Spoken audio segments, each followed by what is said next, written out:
I still hear his voice at night, whispering in my ear, "Everyone in this village belongs to me." That was the night the prince made me crawl on the ground like an animal. That was the night everything changed. My name is Kelechi. This story happened many years ago in a small village called Obaka. Our life was simple. We farmed, we fetched water, we lived in peace until the prince returned home. I was carrying firewood when Prince Oghale stopped his horse in front of me. He looked at me like I was nothing. "Kneel," he said. At first, I thought he was joking, but his eyes, cold like stone. When I knelt, he pushed my shoulder with his boot and said, "Next time you see me, kneel before I speak." He rode away, leaving dust on my face. That was the first sign. The prince did not come back as a wise man. He came back wicked. He beat farmers for walking too slowly. He slapped a mother because her baby cried. He made young men fight each other just to entertain him. He walked into people's farms and took anything he wanted. If you complained, he punished you. If you stayed quiet, he punished you too. But his worst cruelty was still waiting for me. One full moon night, I was walking home with 2 pots of water. "Kelechi," the prince said from behind a tree. He stepped out with a long cane in his hand. "Drop the water," he said. I obeyed. The pots shattered on the ground. Then he looked at me and whispered, "Crawl." I froze. "My prince, crawl." His voice cut through the night, so I went down, on my knees, then on my belly, like an animal. The stones tore my skin. Sand entered my mouth. His guards laughed as I crawled. When he finally told me to stand, he came close to my ear and whispered, "Everyone in this village belongs to me." Those words stayed with me forever. The prince grew worse. He took people's goats. He took their yams. He forced fathers to kneel in front of their families. Every evening, doors closed early. Children were told not to play outside. Fear sat in the village like a shadow. And then, he punished someone who refused to bow. My friend Udo refused to kneel before the prince. "I respect you," Udo said, "but I will not kneel."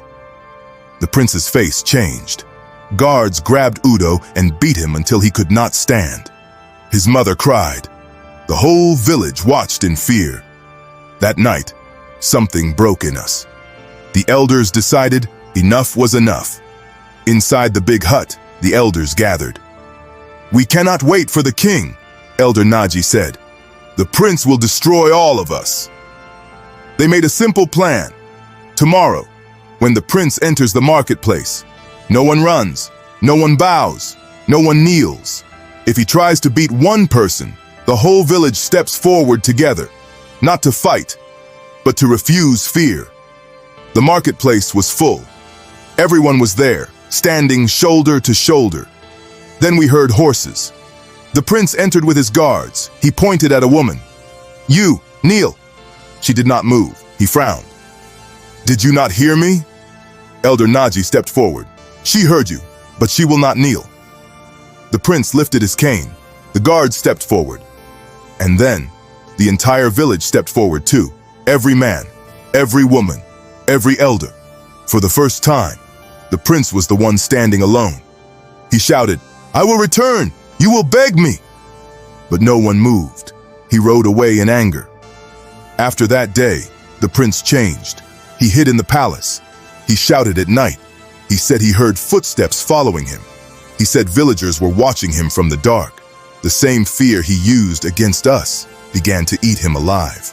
When the king died, people expected him to take the throne. But before the coronation, Prince Oghale fell sick, very sick. He screamed at shadows. He woke up shaking. He refused to sleep alone. One morning, they found him dead in his bed. No wounds, no poison, just a face frozen in pure terror. Some say fear killed him.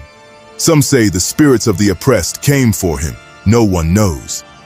Today, I am an old man. My knees still carry scars from that night.